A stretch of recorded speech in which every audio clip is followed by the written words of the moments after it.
வெற்றிலை தீபம்.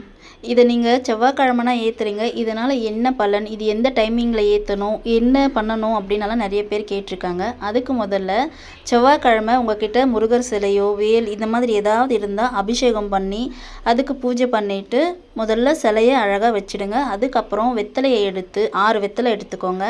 காம்பு கிள்ளி அகல் விளக்குல போட்டு எண்ணெய் ஊத்தி திரி போட்டு வச்சுக்கோங்க. அந்த வெத்தலைய சுத்தி வச்சுட்டு, குங்கும மஞ்சள் வச்சு, பூ வச்சு வச்சுடுங்க. அதுக்கப்புறம் சாமி சிலைக்கிட்ட நெய்வேத்தியம் உங்களால் பாலோ இல்லை எதாக இருந்தாலும் உங்களுக்கு என்ன முடியுமோ அதை வச்சு நெய்வேத்தியமாக வச்சுட்டு அகல் விளக்கு ஏற்றும் போது உங்கள் மனசில் இருக்க கவலை கஷ்டம் எது நிறைவேறணும்னு நினைக்கிறீங்களோ அதை சொல்லிவிட்டு விளக்கு ஏற்றி பூஜை பண்ணுங்கள். நீங்கள் எத்தனை வாரம்னாலும் எடுத்துக்கலாம். இது ஒரு 3 வாரம்னா பண்ணலாம், இல்லை 11 வாரம் உங்கள் மனசுக்கு எப்படி தோணுதோ அப்படி பண்ணலாம்.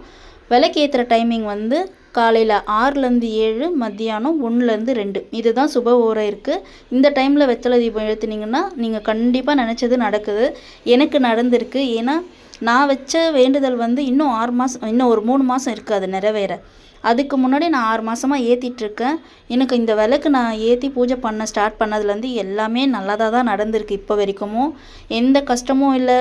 நிறைய இருக்கும்ல எல்லாருக்கும் மனசு கஷ்டம், கடன் தொல்லை, பண பிரச்சனை, படிப்பு பசங்களுக்காக படிப்பு, வேலை கிடைக்கணும்னு எதை நீங்கள் நினச்சி ஏற்றினாலும் நடக்குது.